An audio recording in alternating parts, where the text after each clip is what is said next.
Okay, this is English 101 week 13, second part of part 6, 6.2. I don't know. Sorry, the video got interrupted because my wife needed something from the kitchen, and then I ate some food. But I'm back with the second half of the sixth part of the 13th week of I don't know, anyway. So the point is that sorry, my cats are also running around like crazy. So paragraph 15, he talks about, that ends with the quote, "You think, who is going to bother?" Like, Nelson is a professor of art history. He said that our ancestors were denied access to self-care and things that bring joy, choosing love, grooming, and anointing our bodies because of a lack of leisure time and demand for constant labor.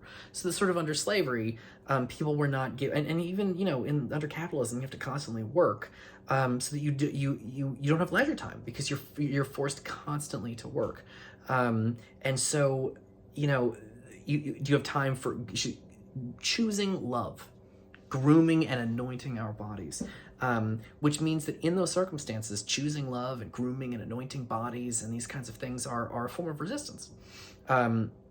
It's a way of protecting, Black culture protecting themselves against anti-Blackness, and which means that joy over Black Panther is a similar kind of thing. All right, cool. This is going pretty good. So let's get to the next paragraph. More Black is paragraph 16. More Black joy and more of its resistance. More Black joy and more of its resistance is sorely needed. But it's not just the responsibility of Black people to create and share that joy. Media and artistic communities have a responsibility to seek it out and show it, given the large role they have played in fetishizing and popularizing Black pain. So if too many Hollywood movies have spent too much time on Black people's pain, they need to balance that out by focusing on things like Black joy in a movie like Black Panther.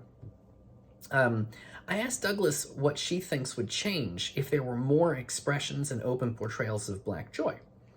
And Douglas says, this is someone she quoted earlier in the article, "It would communicate on multiple levels to multiple audiences our diversity and our complexity, our taking up space, our claims to belonging, contrary as they may be, as we are in a context of dispossession and settler colonialism. It would create spaces of opportunity, possibility, and affirmation." So that having joyful images of Black people on movie theater screens, it would create opportunity, possibility, and affirmation. It's a nice thing. Because you're in a context of dispossession and settler colonialism, meaning the context that Black people live in is that their ancestors were kidnapped and brought here, and they were dispossessed of their land, of their wealth, of their labor, and they were settler colonialism. They were colonized by other people and taken over, and we need to fight that. And one way to fight that is with Black joy, and it's interesting that this white lady, Becky, is kind of taking that away. So, cool, and I'll see you in the next video. That was a short one, I know.